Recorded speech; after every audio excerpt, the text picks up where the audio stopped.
Amanda Knox told the jury, hearing her appeal, she just wants to get back to her old life. As you can imagine, though, that won't be easy after 4 years in prison. Here to tell us what she can expect are Marvet Britto, president of the Britto Agency, a publicity and marketing firm, and psychiatrist John Sharp, author of The Emotional Calendar.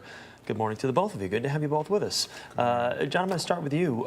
After almost 4 years in prison, given the situation and the circumstances with which she dealt with the last 4 years, how tough is this reacclimation going to be for her? You know, it's going to be tough, Chris, but it's going to be easier than I think a lot of people might expect. We have so much resiliency in us, and following common sense and having safety and support, the right guidance, I think she'll be fine. She can put this behind her. A good friend of hers, Madison Paxton, who moved to Italy to be there by her side, has told 48 Hours that she felt really Amanda had actually she's stronger than she'd ever been. She'd almost found herself during this time in prison. Does that sound like something that could happen? If you face your problems and if you find a way to grow with them, and I think we see that in her. I watched her last statement in the Italian court, and she seemed to be more mature, more forthright, more honestly able to convey who she is. And I think we see a lot of growth, and we can expect growth in the years ahead. She can put this behind her. Yeah, Marvet, let me ask you this. She is coming back to Seattle, Washington. There will be such a rush for her to say something publicly, to sit down for that first interview. What would you recommend? Because all the talk is just returning to normal life and putting her feet in the grass and things like that. But the other side of it is the attention that this has garnered, and she is in demand, so to speak. Well, the world has changed a lot since Amanda Knox was free, and I think the most important thing for her to do is reacclimate herself to her environment, to her family, and really regain a sense of normalcy.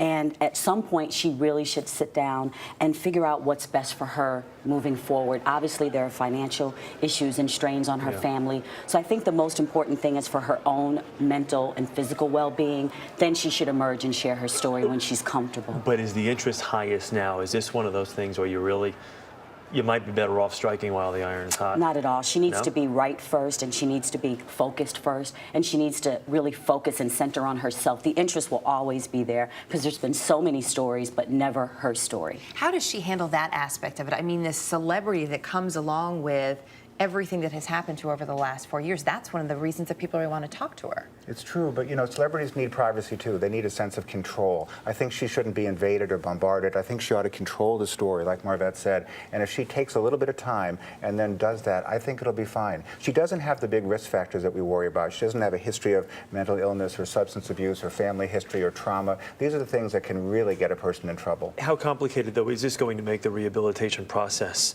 There will be paparazzi. She will be stalked by different media outlets. It's going to be difficult for her to get away and be removed from all of this. It's going to be difficult, and she's going to have to face that too. I think she can try to have some control. You know, even having some control gives you a greater sense of safety and well-being, and I keep going back to that because that's the most important thing for her to start with. So then, Marvet, in terms of having that control, when it does come time, when she decides she's ready to sit down for that interview, she should absolutely probably be dictating the terms of how many people she'll talk to, when she's going to do it.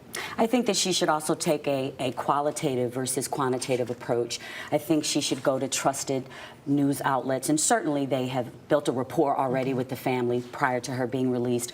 So I think we will see her emerge on her terms. We hear she's a writer. We hear she's a very good writer. So I'm sure that she's written in her journal, and she already really has a story that she wants to share. And I'm sure she'll do it with 1 or 2 outlets.